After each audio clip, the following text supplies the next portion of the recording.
Morning, folks. Sitting here watching this video of Richard Hammond reveal the car he regrets selling the most, and sent me going down a memory lane trip. So I thought, let me do something similar.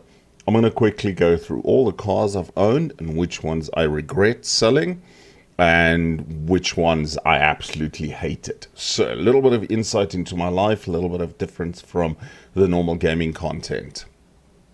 Let's close this. First, this is my student car. This was a 1981 Golf GTS. And I have fond memories of this car. It took me many places. It was a little bit unreliable when we got it. And essentially what had happened, it had been in a crash in a corner, sort of there. The one, obviously this isn't the exact vehicle. It had a corner that had been fitted from another vehicle. The engine was always spluttering. And for the car guys, you'll know they came with a Zenith carburetor. And these Zenith carburetors were renowned to be fucking difficult. So eventually we changed that to a Weber 36 DCD. That alleviated some of it. And then Bosch, sort of mid-90s, brought out a spark plug that had like 3 actual prongs, or whatever you want to call it. And once I fitted that, it sorted the problem out. Anyway, brilliant little vehicle. I learned to do so much body work on it because it was a rust bucket, and I replaced every door. I had to body putty. I learned to do basic mechanic things like change an alternator, etc. on this vehicle. Because I didn't have any money, my dad would just buy the new alternator and say, go fit it. And he'd pull up a crate, open a beer and say, there you go, do those bolts, etc. And yeah, so really enjoyed the vehicle, even though it was a rust bucket. Then I upgraded, and I got all the pictures on this monitor here. I sold it, and I bought one of these, a Mazda 323/Ford Laser Tracer. Now, they were exactly the same vehicle, made by Samcor in South Africa, South African Motor Corporation back then. And literally the difference between the Ford and the Mazda was the stickers, and obviously the emblem. Bought it brand new. My first and only brand new vehicle I bought. My friend Defib always asks me, why aren't you buying a brand new vehicle? This was the worst brand new vehicle experience of my life. The thing came with Dunlop tires, and I could never get the wheel alignment right. That I had one blowout normally on a highway. I had the worst tire wear on it, and then a year after owning it on a gravel road, another tire blew out and I wrote it off. Quite happy to get rid of it. Don't miss it at all. Then I upgraded to this. Now this was a Ford Laser Tracer. Now mine was a dark grey, or a slate grey as they call it, but it was exactly the vehicle. I just couldn't find a picture on the internet. And that was sort of 1998. And man, I drove that vehicle for years. I think I drove it for 6 years. What had happened is I changed jobs, and right across from the office facility where we worked was a mechanic training area, full Ford at that stage. And one day I found a business card in the windscreen wiper. And the manager of the place said, please bring your vehicle to us. I always need vehicles. And he charged me next to nothing for a service. And I needed a 10,000 kilometer service. And at that stage, I was spending a lot of time on the road. I sold it with 269,000 kilometers. No idea what that is in miles. Full service history. I had a book this thick, and I couldn't believe it when I traded it in that I had such a service history. But it never let me down. It took me everywhere. Single-handedly one of the most reliable vehicles I ever owned. I loved that thing. It had just enough oomph so that you could overtake, even though you were loaded full of bicycles and all sorts of stuff. Loved that vehicle. Then decided, all right, it's getting a little bit long in the tooth. Let's trade up. And I went to one of these. And this was a Opel Astra 2001, somewhere around there. They had just came out. This was the 1800. Again, decent vehicle, and it's not the first. It was my first Opel, and I should have learned, but I didn't. Right at 101,000 kilometers, the internal fan broke. I took it back, and they said to me, "Sorry, 100,000 K's guarantee. It's no longer a guarantee. It's going to cost X amount." Also, the one rear brake caliper gave me all sorts of hassles, and yeah, not a bad vehicle. Not a bad vehicle, but not the greatest vehicle either. You know, I had a few problems with it, but it was actually quite nice. And I drove it for 3 or 4 years, and then I realized I needed a little utility vehicle. And then Opel came out with these.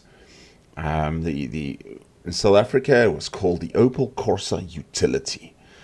I bought the 1400 one with aircon, and it was actually phenomenal. And what I loved about it is at the back you could put a piece of wood that wouldn't move around between the or right by the back window, and put a fork clamp for a bicycle, and you could put 2 bicycles clamped in there, run a bungee cord right against the back thing. There were clips, and you could put your other front wheel in there.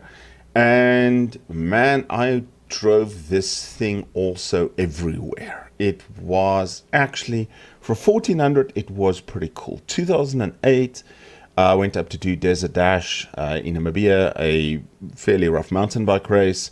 Everybody had their Fortuners, etc. Obviously, me being a little bit more poorer, my support person, Catherine, hey, she went behind the Fortuners in this thing, and it went everywhere. Problem with this is it got to, I think, 102,000 kilometers. Engine light went on. My dad was driving it, and he was about 900 k's from Cape Town, and he drove it with the engine light, and it burnt the valves. And that was a 17,000 rand repair job. So, yeah, fond memories of the vehicle, but not the most reliable. You know, and I don't know what caused it. It wasn't a bad one either. You know, I remember my friend Nick Coyne, I picked him up a few times, and he actually bought the 1800 vehicle of this because it was so comfortable for a little utility vehicle. Then, yeah, I met my now wife, and we needed something a little bit bigger, you know, because there were 3 of us. So I upgraded to this. I bought I don't know what they're called in the UK, etc. In South Africa, they were a Mitsubishi Clubcamp, the 2.8 turbo diesel, the old infamous M40 Mitsubishi motors. And mine was converted to have seats in that additional crew cab section with seat belts, etc. And I could load 5 people into this thing relatively comfortably. Such a phenomenal vehicle. I miss this truck every day. You know, this is, if I had to go on regrets of selling a vehicle like Richard Hammond, this would probably be it. Mine was exactly as this picture. Nudge bar, white, same alloy wheels, and then eventually I had a canopy fitted. But initially I bought it as this one is here. And just never let me down. It was so reliable. I could go anywhere. I could do anything. I had no issues with it. My biggest regret with it, it was a 4x2. So it only had a rear wheel drive with a diff lock. It wasn't 4x4. And we kind of needed 4x4 at that stage. So at that stage, my wife drove one of these. A little Ford Fiesta 1400. And again, not a bad little vehicle. Obviously, this isn't the exact vehicle, but it was one exactly like that. I just found the 1400 to be incredibly underpowered, especially if you put the aircon on. And several times the cooling system failed on me. It blew a water pump. It blew water hoses 2 or 3 times. Every time I had to stop, phone, roadside recovery, and eventually we sold it. But sold it fairly easily. Somebody needed a little bit little runabout for his wife, and he bought it cash from us. So not a bad vehicle, but not one I would buy again. You know. So then I sold that club cab, and we bought my wife this. Now, I think in the UK you got them, Mitsubishi Pajeros. The US didn't get the short wheelbase like this. And I only sold this vehicle 3 or 4 years ago. And it's one of my other big regrets. As heavy as it was on petrol, I mean, this thing gave me 5 kilometers to a liter. I regret selling this vehicle every day. I absolutely adored this thing. It was as reliable as you can get. And if hindsight's 2020, and with COVID, etc., not driving much, I wouldn't have had bloody car payments and stuff at the moment, because this one was bought cash.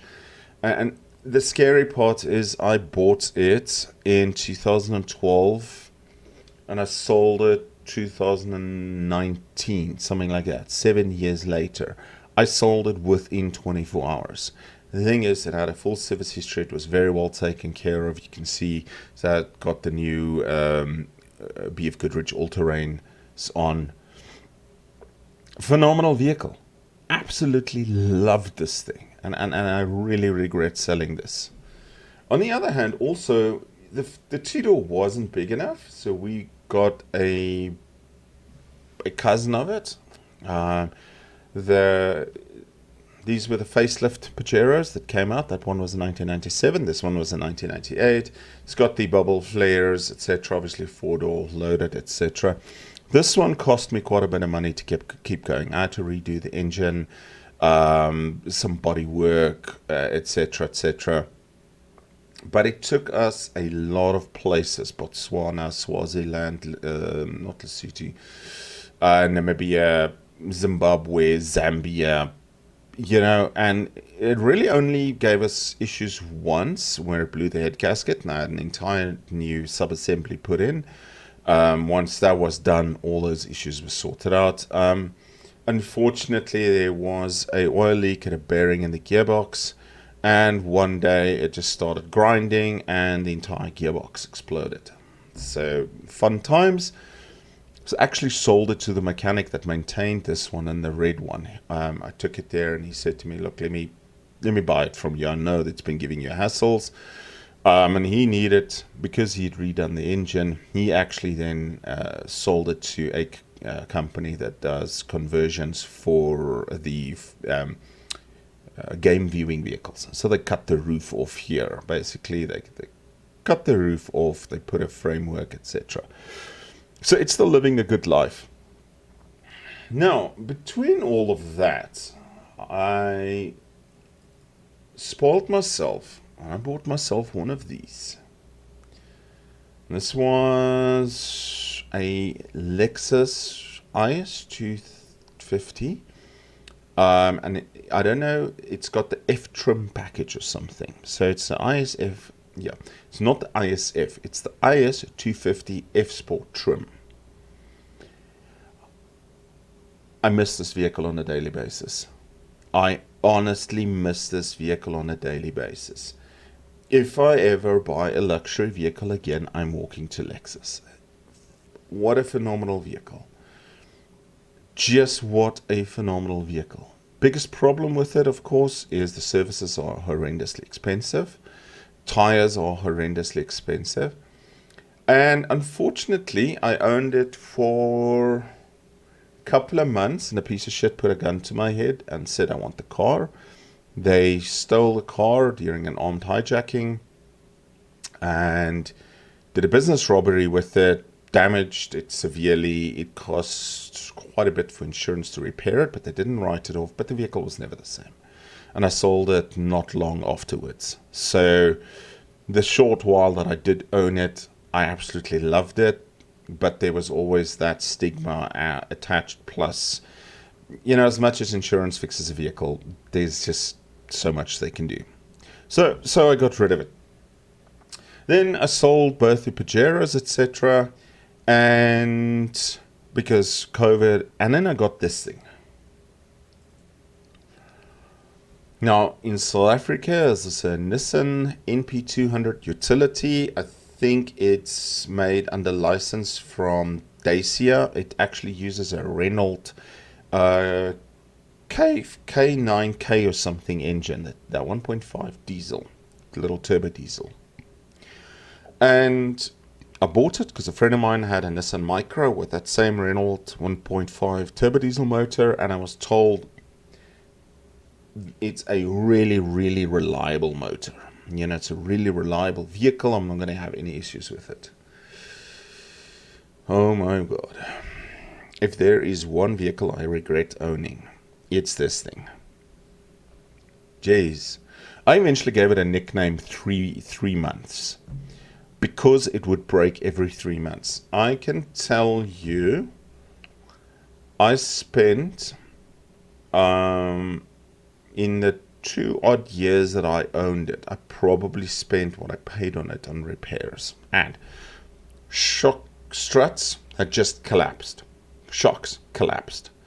Then after that, the intercooler cracked, the intercooler pipe actually popped as well. So that was quite expensive because nobody keeps stock of those and that. The air conditioner failed on several times. The brake master cylinder failed. The brake slave cylinder failed. There's a actuating rod that works on your brakes, and that rod was made of plastic and snapped in one day. And then it blew a head gasket. It was just an utter disaster of ownership. And people say to me, "Oh, second hand." This thing had a dealer service history. It was as neat and clean when I bought it as can be. Problem was, it's a Nissan and it was a piece of shit. It was arguably the fucking worst car I've ever owned in my entire life. Yeah. So, hey, my boom mic wanting to kill me. I hate this boom. I need to get a new one. And then, so my wife decided, and I actually bought the vehicle, which is why I feature it. I work for a bank. I get better rates. And she bought herself one of these. Well, I bought it and she's paying me back. And this thing is, again, the most phenomenal vehicle. And I'm just looking for one other picture. Haha. Ford Focus. Don't know if you get these in the US. And this particular one is a 2-liter TDCI model. So it's got the same style of wheels as the STIs, etc. But it's a 17-inch instead of an 18-inch. It's got leather seats and a couple of creature comforts that the STIs don't or didn't have. And it's automatic. And I know the STIs you only get in a manual. What a phenomenal vehicle. I don't know how to describe it. Absolutely such a phenomenal vehicle. It is just brilliant. Ownership is not expensive. The tires are a little bit expensive. It gave me one error, which was a sensor on the diesel fuel rail. And it once went into limp mode once or twice, and I discovered that the mass air filter, the wires were exposed and just needed to be actually reattached and properly crimped. And once we did that, not a single problem. Such a phenomenal vehicle. I don't know what it is in miles per gallon, but in metric terms, we get about 20 kilometers per liter diesel driving this thing. Such a phenomenal vehicle. Then myself, I sold that Nissan piece of shit and I needed a utility vehicle again, and I bought myself this one. Yeah, not that's for expensive people. This is mine. Standard Ford Ranger. I see they're now introduced into the United States as well, because the states were jealous that we were getting them, etc. Unfortunately, and the Ford Rangers have had quite a few issues. So you'll see this bit of a fancier one at the back there. That's the 3.2. In South Africa, you get them in a 2.2 liter engine and a 3.2 liter engine. The 3.2 liter you also get with an automatic gearbox, and those automatic gearboxes are prone to failure. The 2.2s when they initially were released back in 2012 to about 2015. They had a turbo issue. This one is after that. Mine's a 2018 model. I was going to check. New turbo, engine's phenomenal, except I got a Friday vehicle, unfortunately. And I've had to do almost the entire drivetrain. I had a input shaft bearing on the gearbox start to go. That then caused other issues. So I've had to replace the clutch, had the entire gearbox rebuilt, as well as a concentric slave cylinder replaced, and that was quite expensive. The place that did the work did a shoddy job, and the concentric slave cylinder needs to be replaced again. That's a whole different discussion. Other than that, the ownership of it isn't bad. The services aren't expensive. The tires, as long as you stick with a relatively middle of the range tire like Bridgestone or something, isn't super expensive. And if you go BF Goodrich or Cooper or any of those importer tires, yes, you're going to pay. But otherwise, the ownership of it isn't bad. My friend DFib's uncle has a manual, and that thing's done over 400,000 kilometers with no gearbox issues. So I know mine was a Friday vehicle. You know, it was just one of those unfortunate things that happened. But yeah, that is my collection of vehicles that I've owned or currently own. And yeah, just thought I'd share that out there. Let me know in the comments what vehicles you like, what you don't like, what you've owned, and your reliability issues. Let's get some conversation going. Otherwise, folks, have a fantastic weekend further. Take care. Cheers.